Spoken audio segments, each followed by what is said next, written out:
invitado hoy en la librería mediática es el uruguayo venezolano Néstor Silva, que nació en San Carlos, Maldonado, Uruguay, en 1942. Ingresó a la Facultad de Arquitectura de la Universidad de la República en 1962, donde cursó hasta tercer año. En 1965 publicó sus primeros dibujos de humor en el semanario Oiga de Montevideo y ese año se incorporó como caricaturista al diario El Popular. En 1970 creó la historieta Patricia, que se publicó diariamente en la portada de El Popular, hasta su clausura por la dictadura uruguaya en 1973. Es cofundador en el año 69 de la revista de humor Misiadura. En 1971, con Luis Blanco Álvarez Blanquito y Francisco Graels Pancho, creó y dirigió el suplemento semanal humorístico La Balota del diario Ahora.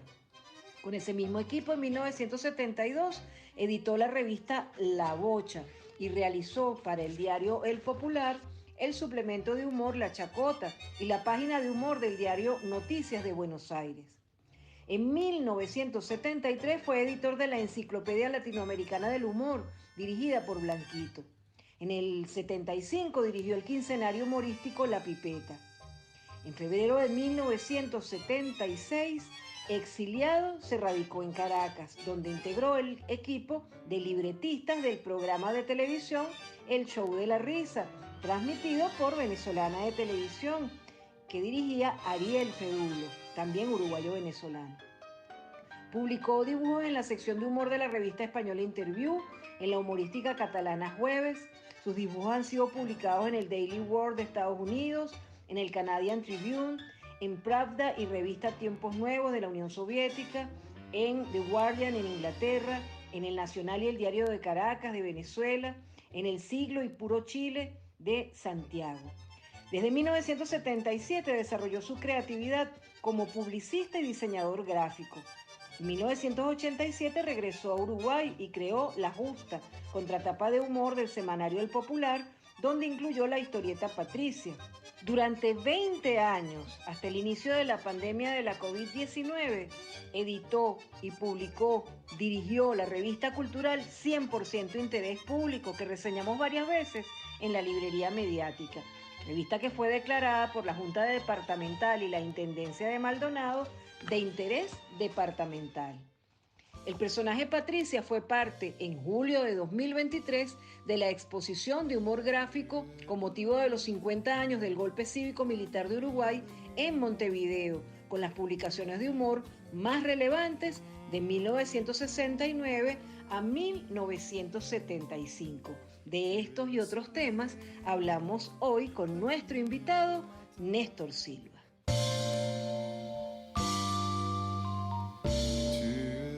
Saludos desde Caracas, República Bolivariana de Venezuela, territorio libre de analfabetismo, a los libreros mediáticos que sintonizan la librería mediática, un programa en el que los libros y la televisión tienen mucho que ver, un programa en el que los lectores de todas las edades son protagonistas. Antes de empezar a conversar con nuestro invitado, nuestra productora Fátima Flores ha producido unos full para nosotros dar algunas noticias de la semana que sucedieron luego de que ya habíamos preparado el programa. Entonces vamos a ver estos apoyos. Se nos fue José Carlos de Nóbrega, una eminencia en la literatura venezolana, en el ensayo, un profesor extraordinario, a pesar de que se hizo todo lo que se pudo por mantener su salud, por curarlo, no fue posible. José Carlos lo vamos a recordar siempre, siempre y admirar siempre. Se dio el veredicto recientemente del Premio Nobel de Literatura. No esperábamos, por supuesto, que Luis Brito García fuera el galardonado, porque la gente del Premio Nobel no iba a darle un premio a Venezuela, pero le dieron el premio a una persona bastante respetable en Europa, que es John Fosse, muy respetado como dramaturgo. Así que ese noruego es el Premio Nobel de Literatura. A él volveremos en algún programa con más detalle.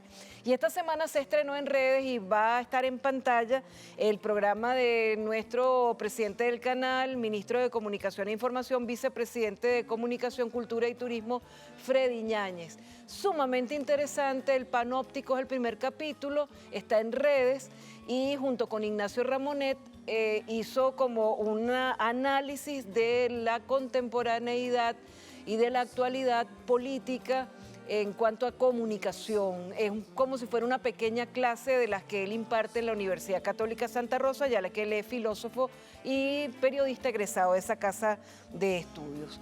Así que esas eran las 3 noticias que queríamos comentar con ustedes antes de comenzar a conversar con nuestro invitado y compartir también con Isidoro, que está con nosotros y que tantas veces, ¿verdad?, hemos entrevistado a Néstor en Montevideo, pues ahora está en Caracas. El diario El Popular. María Alcira, sí. En relación con la información sí. Bien buena que acabas de informar, lamentablemente con la muerte de ese colega, de ese extraordinario compatriota, pero sobre el tema del premio Nobel, acertadamente tú dijiste que ese premio Nobel no se lo iban a dar a una figura que tiene tantos méritos como el que acaba de ser premiado, que es un noruego.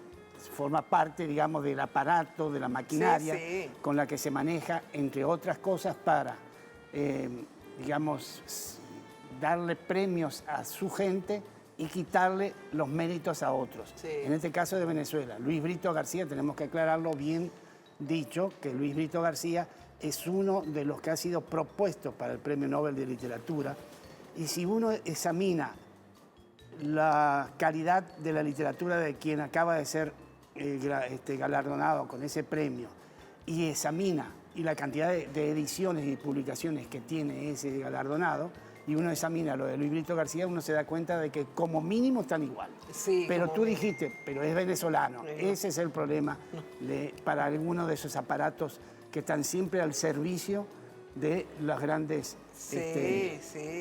hay que decirlo, ¿no? ¿Verdad? Hay que decirlo, porque eso está relacionado con las grandes potencias. Claro, me están diciendo los compañeros aquí, Laudelino, que el programa va a las 7 de la noche, el programa de Freddy. Es un programa que merece estar en pantalla. Y les decimos que no solamente los ya sabidos en materia de comunicación, es un programa para todo el mundo. Es una clase magistral sobre comunicación con Ramonet, además de una forma muy original y muy amena. Es un programa muy inteligente.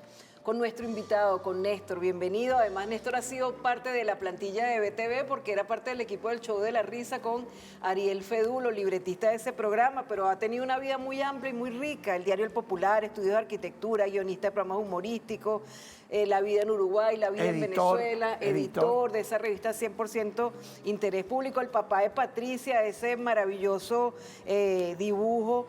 Personaje, ¿no? Personaje extraordinario. ¿Cómo te sientes en esta vuelta a casa doble? Va a Venezuela y a BTV. Correcto, sí. Bueno, muy bien, muy bien.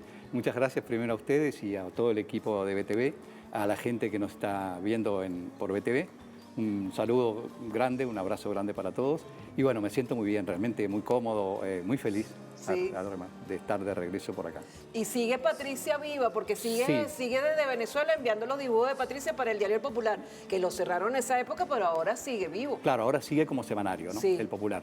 Y bueno, sí, en realidad todavía en estos meses que de traslado para acá no he estado haciendo la Patricia, pero sí va a seguir siendo porque tiene vigencia y sigue viva, digamos, en el sentimiento. No muere.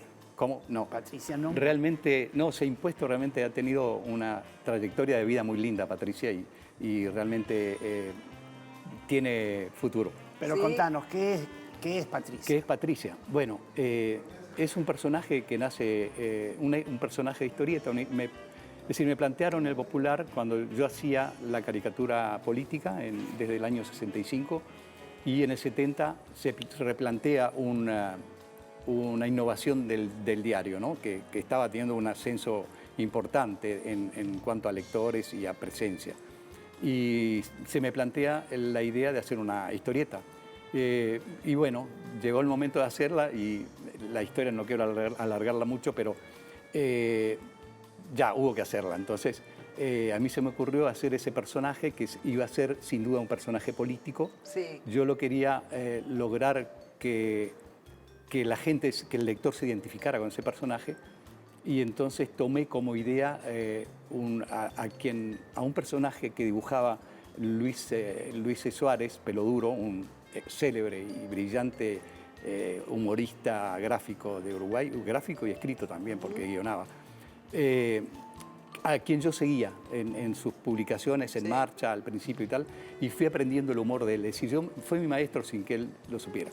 Y entonces tomé un personaje que él hacía, que le llamaba Rodelú, que era la efigie de la República, con el gorro frigio y tal, con una túnica toda raída, porque Rodelú era quiere decir República Oriental del Uruguay. Correcto, gracias. Bueno, y entonces me inspiré en esa Rodelú para hacer el personaje que, por las circunstancias de aquel momento histórico que se vivía en Uruguay, se me ocurrió pensar en Patria y por eso le puse el nombre de Patricia. Ay, qué lindo. Y además Patricia es brava, porque Patricia puede ser muy tierna, pero es muy firme. Sí, y el banquito a Capalete. Y el banquito a Capalete, eso fue la necesidad de... Cuando empecé a hacerla, yo en realidad lo que apunté al personaje y empecé a desarrollarlo en la práctica, ya, es decir, al hacerlo. No tuve tiempo de pensar en una estructura de la historieta en sí. Entonces, Patricia siempre estaba hablando parada o caminando o tal, y entonces en determinado momento digo, bueno, ¿por qué no sentarla? Y entonces creé un banquito, ¿no? Ese es donde se sentó. Y después pensé, ¿por qué no el banquito puede ser un personaje que la acompañe? Y efectivamente el banquito empezó a hablar con ella y a dialogar y a decir cosas propias. Y entonces de ahí un sobrino mío que tenía en esos años, en ese tiempo menos de un año, tenía un amiguito imaginario al que le llamaba Capalete. Pero qué maravilla. Y a mí me pareció que era el nombre para el banquito, y de ahí salió. Miren, en las tiras que seleccionaron en este libro, que al final del segmento vamos a colocar unas palabras muy lindas de cuando se presentó en 2010 el libro recopilatorio de Patricia. Hay una parte en la que Serrat le firma un autógrafo a Patricia. ¿Cómo fue? Y Patricia en las nubes. Claro, claro. Bueno, porque precisamente... Joan Manuel Serrat. Joan Manuel Serrat. Joan Manuel Serrat. Sí, Patricia, yo procuraba que Patricia fuera tuviera las vivencias de la gente en general, ¿no? Y en aquel momento estaba en boga el canto de Serrat, ¿no? Es decir, estaba surgiendo Serrat, y precisamente con mucho éxito en Uruguay a través de sus discos y cosas. Sí. Y tenía una visita, hacía una visita a Uruguay. La primera visita a Latinoamérica llegó a Uruguay, y entonces en los días previos, que se sabía que él estaba por llegar, Patricia trataba de, por ejemplo, se comunicaba con una radio y le pedía un tema, que era un programa muy popular que existía ya, llamar a la radio para pedir un tema, y ella llamaba y decía, pidió Manuel por Serrat, ¿no? Y entonces de ahí surgió que después, cuando ya está más cerca la llegada de Serrat, Patricia sale a buscarlo a Serrat para pedirle un autógrafo. Y bueno, estaba en esa salida cuando de pronto llega Serrat y ve la historieta que salía Patricia nombrándola a él, y quiere venir a conocer a Patricia. ¡Qué lindo! Y entonces llega al estudio del Popular y bueno, y me conocen, nos conocemos y bueno, nos hacemos amigos. Y de ahí entonces yo le comentaba la historia de Patricia y él leyó que estaba saliendo a buscar la firma de él, el autógrafo, y entonces sacamos unas fotos, ahí hicimos un montajecito para después de la visita sacar la imagen. ¿Qué le pasó a Patricia con el golpe de Estado que se produjo en el año 73? Un golpe que, como todos sabemos, es un golpe que hicieron los partidos tradicionales de aquella época en Uruguay, los blancos y los colorados, y por supuesto ejecutado por los militares. Claro. ¿Qué le pasó a Patricia en esa época? Golpe cívico-militar. Patricia, digamos, en la previa al golpe, que ya era una situación muy tensa y que se veía venir el golpe. Era la época de Pachecato. Del Pachecato, sí, de Pacheco Areco, Jorge Pacheco Areco, el presidente de la República, del Partido Colorado, por cierto. Varios muertos, estudiantes y obreros. Y muchísima represión. Y muchísima represión. Ya se estaba instaurando, eso se puede deducir, por hechos concretos, se estaba instaurando el Plan Cóndor. En América Latina y Uruguay estábamos siendo víctimas de toda una estructura represiva y de atemorización de la gente. por las cuales te llevaban preso por cualquier cosa, hacían redadas y llevaban gente presa al barrer, digamos, ¿no? Es decir, todos los que estuvieran en un bar, en un lugar de reuniones. Y bueno, entonces en esa época también se instaura, luego cuando ya asume el presidente que dio el golpe de Estado, que ahora se me fue un poquito el nombre y el apellido, ¿te acuerdas? Bordaberry. Bordaberry, exacto. Empiezan a hacer censura a la prensa. Y bueno, y el Popular tenía que ir previamente a salir a la censura de la prensa, a la censura, y cuando la dictadura se instaura lo mismo, ¿no? Y entonces el tema difícil era que Patricia, que salía en la portada además, en la tapa del diario, yo tenía la responsabilidad de tratar de decir las cosas sin que fuera censurada, porque la censuraban cuando ya estaba todo listo y entonces el diario había que borrarlo y salía en blanco, no había tiempo de reponer. Y bueno, entonces Patricia, por suerte, fuimos sorteando la censura. Y una de las más exitosas tiras de Patricia, digamos, fue en el momento ya de la dictadura instaurada, a los 12 días de instaurada la dictadura, se citaba, es decir, el movimiento popular citaba a una manifestación en contra de la dictadura que salía desde una plaza llamada Libertad, que tiene una estatua de la Libertad.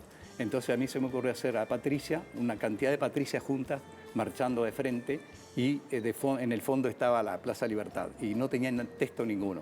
Y eso fue un éxito porque la gente se comunicaba en las radios, por ejemplo, un programa muy bueno que había, Discodromo Show, que hacía Rubén Castillo, pasaba un poema de un poeta español que decía a las 5 en punto de la tarde. 5 en punto de la tarde. Entonces, esa era la cita y se complementaba García Lorca. García Lorca, con lo de Patricia. Fue un éxito importantísimo y hoy es referida en la propia exposición que se hizo de humor gráfico, que empezó el 26 de julio y terminó el fin de semana anterior. Sí. Estaba muy enfocado el tema en cómo se hacía para evadir la censura. Claro. Isidoro, vamos a hacer una pausa ahora y vamos a seguir hablando de todos estos temas, pero recordemos cómo fue presentada Patricia para complementar la semblanza que hicimos de nuestro invitado Néstor Silva. Ya venimos con más de la librería mediática después de ese video.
Un minuto para el libro. Libros en casa con la periodista Fátima Flores.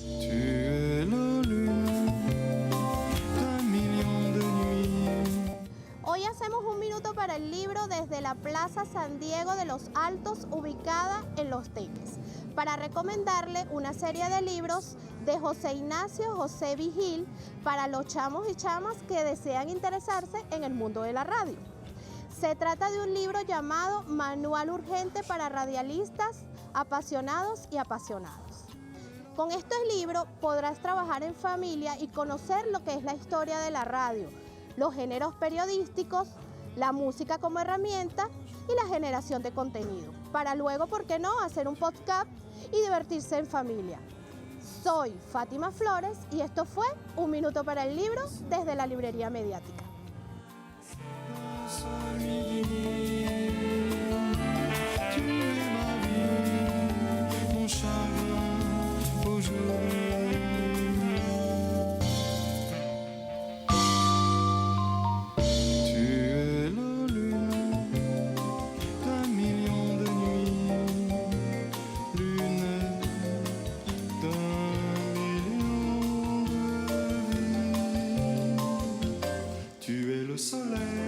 Qué chéveres están quedando esos micros, ¿verdad? Muy, pero muy bueno. Fátima se ha revelado. Fátima se está luciendo. Extraordinario. Escúchame, una preguntita y es la siguiente. En tu segunda emigración hacia Venezuela, Sí. tu viaje de Venezuela, esta última hace apenas 2 meses. 2 meses. un par de meses Par que de has meses. llegado, la pregunta es, ¿por qué has venido para Venezuela? ¿Por qué has regresado a Venezuela? ¿Por qué querés estar en Venezuela? Bueno, eso tiene varios motivos que se conjugan, ¿no? Primero que en los 22 años que yo estuve en Venezuela anteriormente, fui imbuido de todo el espíritu venezolano, en la cultura, la música, el paisaje, la geografía, la forma de ser del venezolano que me encanta, ¿no? De la cual me siento o pretendo ser partícipe, ¿no? Bueno, eres uruguayo-venezolano. Correcto, correcto. Ese fue uno de los motivos que yo tenía pendiente este regreso. Otro motivo es que la realidad actual hace que, por ejemplo, el tema de la prensa, de la edición y ese tipo de cosas, que era lo que yo estaba haciendo con la revista 100% de Interés Público, ha sufrido, digamos, la realidad del desarrollo de los medios digitales. Entonces ahí yo entré a pensar que tendría que ponerme en situación de lograr un cambio en mi actividad, digamos, en mi quehacer creativo, canalizarlo hacia el mundo digital. Y lo otro también que siempre me importó es vivir la realidad de un país bloqueado, es decir, ver cómo es que se manifiesta, cómo se manifiesta en la población. ¿Cómo resistimos? Los efectos, claro, cómo se resiste y cómo el gobierno trata de solucionar los temas que son muy complejos, muy complicados, porque es el estar aislado totalmente de todo, comercialmente, de los repuestos que se necesitan para renovar cosas, de la industria, alimentos, medicinas, las exportaciones, es decir, todo el problema que genera, que en última instancia está dirigido a la población, es decir, no es que el bloqueo ¿Qué es lo que está dirigido hacia la población? El bloqueo, es decir, los efectos del bloqueo, ¿no? Los efectos del bloqueo están dirigidos a indisponer, es decir, en contra del gobierno a la población. Claro, y la desinformación que se genera, que también se bloquea la información hacia otros países. Claro. Empiezan a decir que es que Nicolás Maduro es un dictador, que es que no quiere que aquí haya comida. No, señor. Claro. Aquí tenemos un bloqueo con más de 900 medidas coercitivas unilaterales generadas desde Estados Unidos para hacernos arrodillarnos entre ellos. Y eso no lo vamos a permitir y no lo hemos permitido. Exacto. Uno de los libros que te trajimos para regalártelo, Néstor, sí. Un libro que sobre un caso especial, que es el secuestro del diplomático venezolano Alex Saab, que Estados Unidos no le da la gana de reconocerlo como diplomático porque no le da la gana cuando está todo planteado con su nombramiento, etcétera. Entonces Estados Unidos quiere tener relaciones con Venezuela para unas cosas y para otras no a conveniencia. Exacto. Entonces no hay ninguna razón jurídica que avale que Alex Saab secuestrado en Estados Unidos, una persona que es inocente y que lo que hizo fue tratar de triangular como empresario, como enviado especial de Venezuela, con distintas empresas, con distintos países, para poder traer gasolina, alimentos, medicinas, triangulando. Y en uno de esos viajes lo agarra a Estados Unidos sin orden de detención, empiezan a hacer toda una serie de irregularidades y ya van 3 años secuestrados en Estados Unidos. Sí. Entonces, Indriana Parada, una abogada extraordinaria, William Castillo presenta este libro, creo que te va a dar una visión muy interesante de lo que es en general el bloqueo y en este caso particular que también está bloqueada la información hacia los medios. Sobre el caso de Alex Saab, te lo trajimos como muchísimas gracias. Y hay que agregar a lo que tú acabas de decir, la última sentencia del tribunal que está tratando el caso.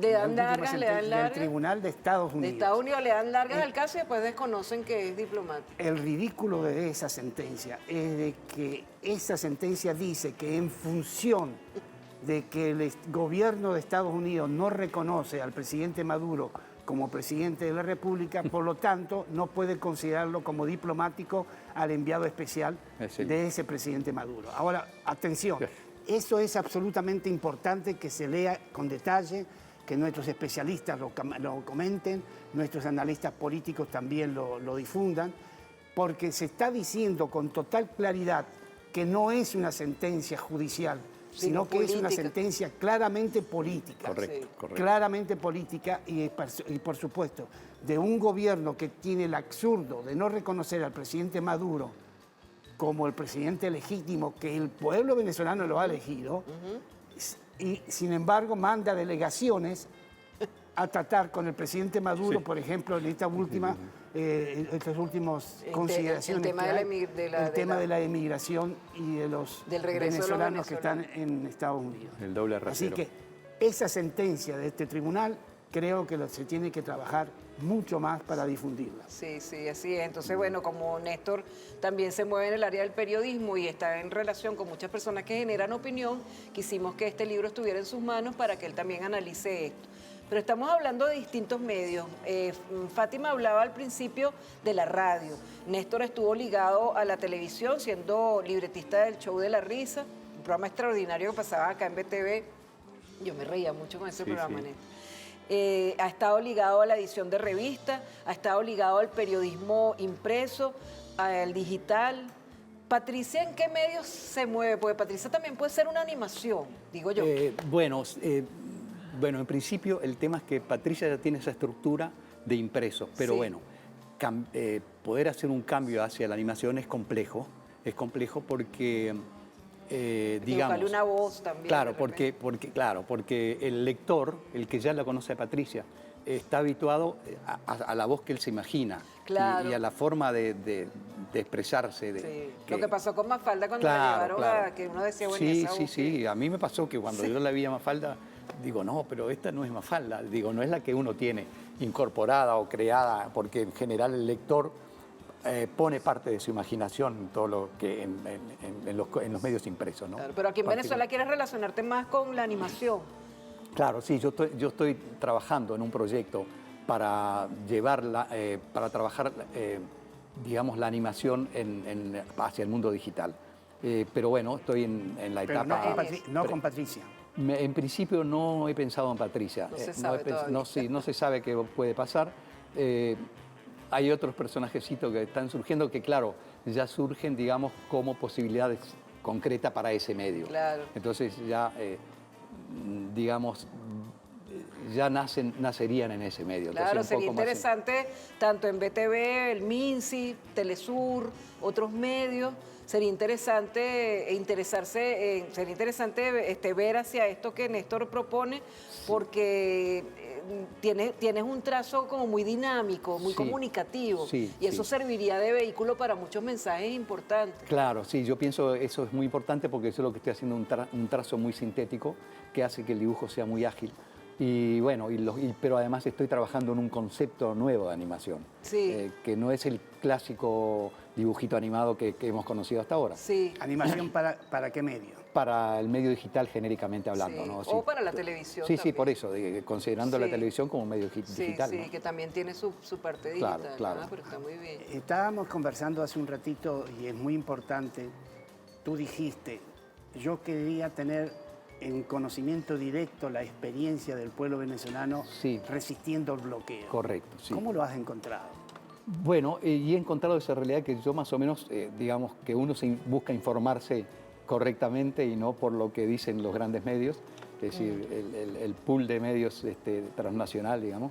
Entonces sí, yo tenía una idea de que la cosa no era sencilla. Y bueno, sí estoy viendo, he podido vivir, digamos, en estos 2 meses, realidades de las dificultades que lleva la gente, ¿no? que está sufriendo la gente, ¿no? Dificultades elementales como el problema de falta de electricidad en algún momento, de agua, elementos de la vida cotidiana que perjudican el confort o la vida normal de la gente, ¿no? Pero bueno, el espíritu del pueblo venezolano realmente es maravilloso y bueno, lo toma todo con ese espíritu especial donde no deja de estar el humor, ¿no? Como uno de los factores, bueno, digamos... el pueblo venezolano en ese sentido. Sí, no, es maravilloso, no, es una cosa... Y bueno, y las dificultades se van llevando y bueno, yo soy optimista en que todo esto va a ir, se va a ir superando porque bueno, la situación internacional está cambiando rápidamente. Sí, resistimos y vencemos. Estamos venciendo. Sí, lo vamos a hacer también con este tema, con eso cerramos este segmento. Este pequeño libro de bolsillo, este Atlas de Venezuela, del Ministerio del Ambiente del año 79, ya consideraba como único el Acuerdo de Ginebra del 66 para dirimir este tema del Esequibo. Y entonces en todos sus mapas está el Esequibo considerado como parte de Venezuela. Absolutamente. Así que Atlas de Venezuela, un pequeño libro. Este es un libro muy recomendable, este Atlas es muy recomendable porque están todos los estados venezolanos, uno por uno, con sus características. En toda su geografía. Sí, ¿no? Sí, está medio, pero ahí está, ahí está. Bueno, hacemos una pausa y seguimos con más de la librería mediática, hoy con nuestro invitado, el uruguayo venezolano, Néstor Silva.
Mafalda va a la escuela. Mi mamá amasa. ¿Amasa sola? Sí, amasa sola y sala la masa. La masa es sana. Lo bueno de ir a la escuela es que nos permite conversar a un nivel literario. Me llamaba Miguel Brascó un día y me dijo, mirá, hay una agencia de publicidad que está buscando quien cree una familia tipo para promocionar electrodomésticos, pero que tiene que ser una tira que no se vea que es publicitaria. Si la mamá abre una heladera, bueno, que el modelo sea ese, pero que no estén diciendo qué buena es la heladera, ¿no? Fui a hablar con la gente de la oficina esta, me atendió Norman Brisky, que trabajaba ahí. ¿En qué empresa? Agens Publicidad. ¿Y Norman Brisky qué hacía en Agens? Estaba detrás de un escritorio. Me explicó cómo era la idea de ofrecérsela gratis a los diarios. Y los diarios, no, si es publicidad, van a tener que pagarla. Entonces no se hizo nunca. Ahora, tampoco salió la marca Mansfield como heladera ni nada, ¿no? Nunca me enteré qué pasó. Pero la cuestión es que me quedaron 10 o 12 tiras ahí y un día Julián Delgado me dijo, che, porque los dos trabajábamos en Tía Vicenta juntos también. Me dijo, él cuando entró a Primera Plana, me dijo, además de las páginas de humor, ¿no tenés otra cosa distinta? Entonces le mostré las tiras y me las empezó a publicar sin decirme nada. Y de pronto me encontré con que me estaban publicando un personaje que yo tampoco conocía.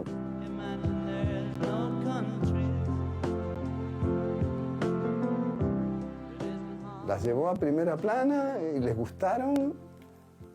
Y un día me encuentro con que han publicado en un número 2 tiras y al otro número otras 2. Y después, ¿Ya te quedaban 6? Sí. O sea, te tuviste que y me poner- tuve que poner a continuarla. Y entonces, bueno, ahí fue cuando me planteé cómo va a ser este personaje, qué hago. Y se me ocurrió que ese mecanismo de que, bueno, una nena que va a la escuela y le dicen hay que ser bueno, no pelearse con nadie, qué sé yo, pone la televisión, escucha la radio, mira el diario y ve que los adultos hacen todo lo contrario. Y entonces el mecanismo fue ese, hacerse preguntas que uno se las hace uno y nadie te contesta esas preguntas.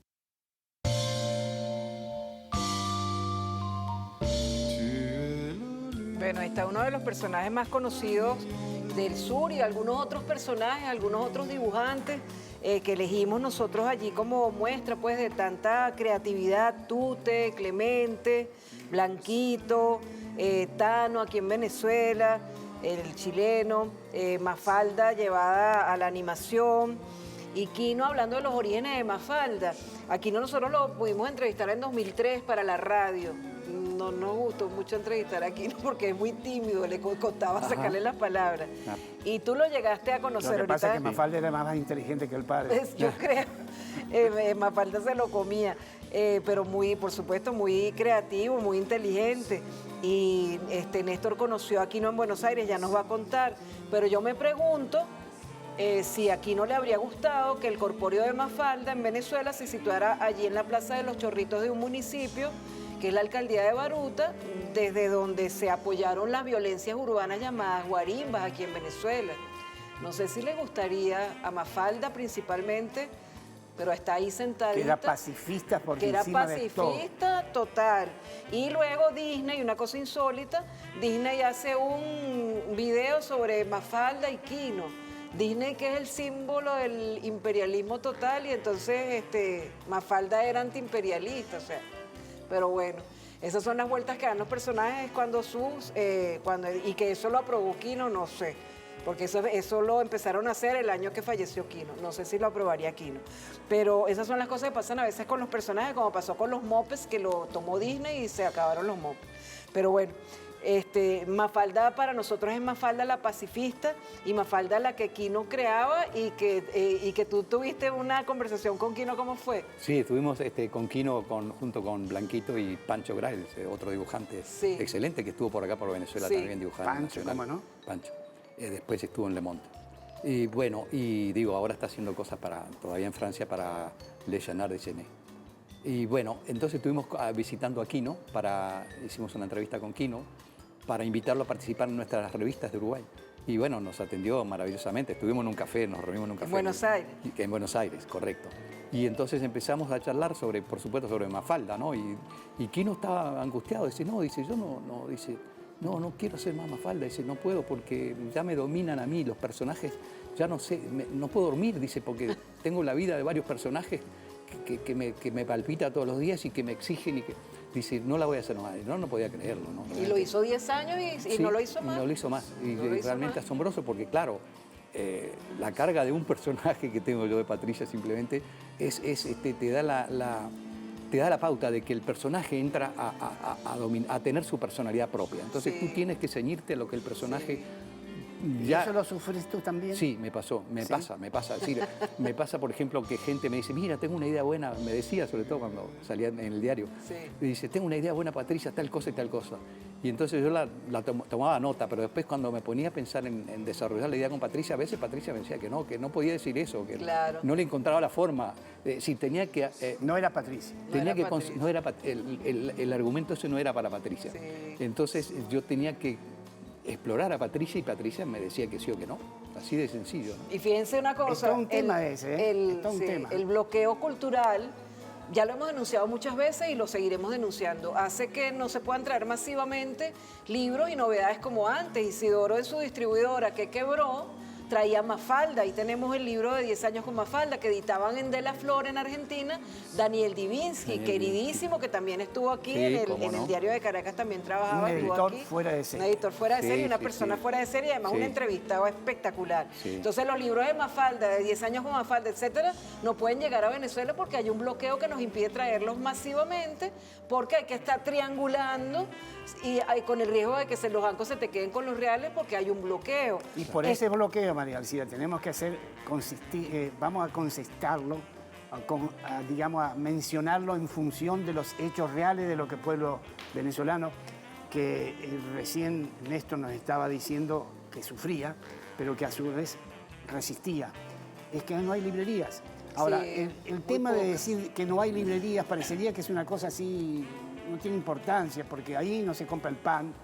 No, pero sí, hay muy pocas García librerías, Lorca cerrado más de decía, García 200. Lorca decía que si tenía algún dinerito para comprar algo y no le alcanzaba para comprarse un libro y un pan, prefería comprar medio pan, pero no dejaba de comprarse un libro. Exactamente. Bueno, las librerías son la asistencia fundamental, no solo de lo que es un Estado como tal, sino de un pueblo como tal. Fíjate, este libro también tú lo distribuías, Isidoro. Y yo, como consecuencia de esta situación, me he quedado con el tema de que las distribuidoras, que son los que alimentaban las librerías, porque ninguna librería puede vivir solamente con la producción editorial nacional, sino que tiene que vivir con los libros del mundo. Claro, claro. Entre otras relacionar cosas, los para lectores que con el Venezuela mundo. no estuviera aislada del Claro, mundo. claro. Tenemos ahora, por ejemplo, a un Nobel de Literatura. ¿Dónde está el Nobel de No, Literatura? aquí no ¿Dónde está lo- el libro del Nobel no, de no, Literatura? no, aquí no está. Ajá. Aquí no Y está, además de simplemente aquí no eso, está. esa distribución de los libros del exterior que hacía mi distribuidora, quebrada por el bloqueo, también distribuía libros nacionales, porque éramos una distribuidora de representación de editoriales nacionales e internacionales. Pues simplemente uno de los libros, de los muchos libros nacionales y autores nacionales que esta distribuidora distribuía y hacía posible que llegara a las librerías y hacía posible que los autores venezolanos se encontraran con su lector en las librerías, lo hacía mi distribuidora y otras colegas Claro, parecidas. uno de los Y libros uno de era los este. libros era el Atlas de Venezuela. El Atlas de Venezuela estaba por la Fundación Ambiental El Ministerio del del Ambiente. Y yo cuando conocí ese libro me dije, este libro tiene que llegar al pueblo venezolano, e inmediatamente lo compré para distribuirlo sin ningún tipo de mejoras en el precio. No, era impresionante. Esto es algo que seguramente con estos mecanismos que están habiendo, con estas articulaciones con otros países, con otros grupos que están surgiendo como alternativa y que el presidente Maduro ha sabido negociar también de esa forma diplomática, la diplomacia de paz, nosotros estamos seguros que en cualquier momento el sector libro va a resurgir. Queríamos agradecer para terminar. Y le vamos a pedir a Néstor que termine él con la reflexión que quiera también. Le agradecerá a Jesús Leopoldo Bermúdez Mata, que nos ha enviado este poemario en 3 tiempos. Aquí está el poemario, lo vamos a leer con mucha atención, nos lo acaban de entregar, gracias a nuestros escritores que nos están enviando sus novedades permanentemente. Néstor, se nos acabó el tiempo. Bueno, ahora nos sí. vamos a quedar con Néstor todo el día, desayunando, almorzando, contando Exacto. todos los cuentos, Vamos porque a- siempre estamos acostumbrados a compartir con él en Montevideo y ahora, bueno, compartimos con él en Venezuela. Exactamente. Cierra como tú quieras el programa. Bueno, no, bien. Primero agradecer a ustedes, a la librería mediática, que son ustedes dos y el equipo que les acompaña, a la producción y todo. Y bueno, a todo el equipo de BTV y por supuesto a los quienes nos están viendo en este momento, agradecerles su atención, la atención que nos han prestado y bueno, enviarles a todos un gran abrazo, un fuerte abrazo. Y los que nos están viendo en Uruguay, los extrañamos. En Ajá. verano volveremos a estar con ustedes, los extrañamos muchísimo. Nos están viendo muchos amigos en Uruguay que nos están Vamos a enviando dejar mensajes. presente de que Néstor, el papá de Patricia, no vino aquí por unos días. Vino a vivir. Vino a vivir, vino a él quedarse. quemó naves y se Están vino a vivir viniendo, para y acá. no es el único caso, está viniendo mucha Sí. gente Sí, está del regresando exterior mucha gente. a vivir a Venezuela Sí, sí. ahora y además muchos venezolanos que habían emigrado como consecuencia del bloqueo y de las agresiones que ellos llaman sanciones. No hay país más rico que Venezuela, más divino, más sabroso, más cálido, y por eso desde Venezuela, desde la República Bolivariana de Venezuela, los invitamos a leer siempre, a leer de todo, y quédense unos minutos más que tenemos el Noticiero Cultural, que abre hoy con una presentadora que es Mari Penyán, que está de fiesta en museos nacionales con esa Bienal del Sur que ha irrumpido con muchísima alegría y que tenemos todos que conocer y visitar. Ella nos hace la invitación y otras noticias que tenemos allí en el Noticiero Cultural. Los esperamos la próxima semana con una sorpresa muy bella que está preparando Fátima Flores y todo nuestro equipo de la Librería Mediática. Hasta pronto.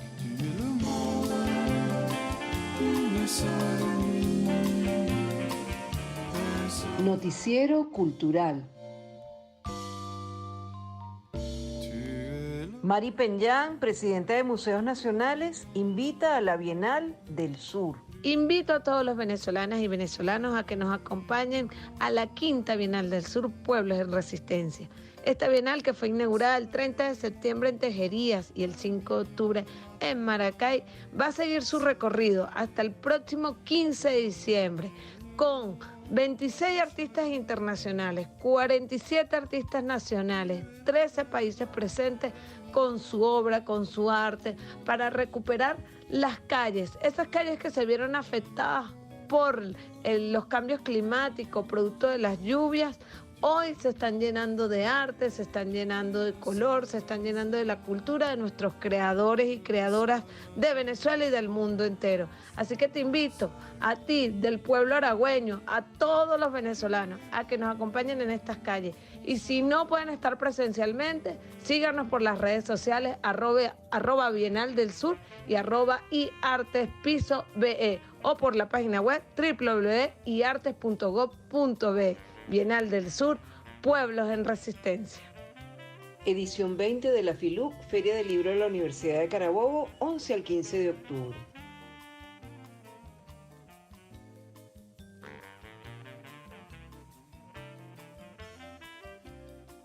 Asociación de Amigos de Galeano y la Intendencia de Montevideo invitan a Instantes de Galeano.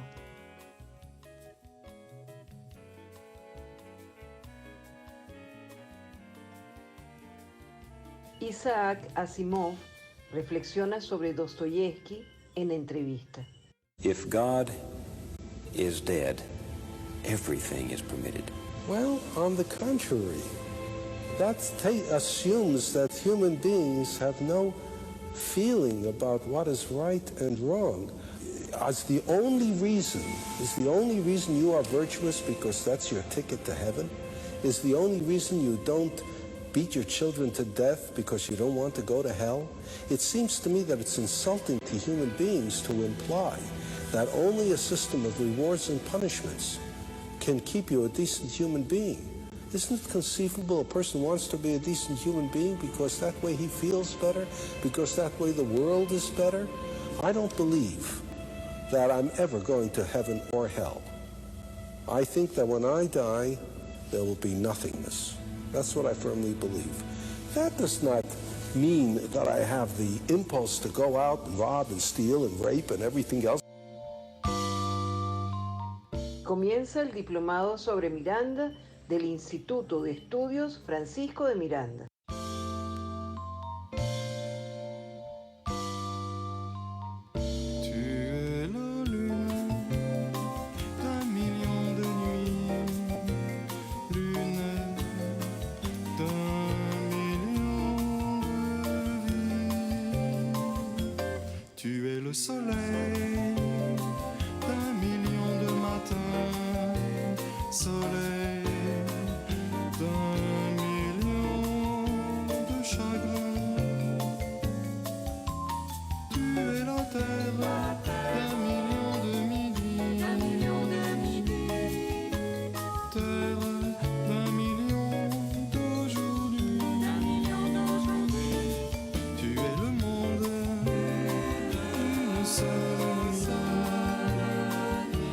Seul matin.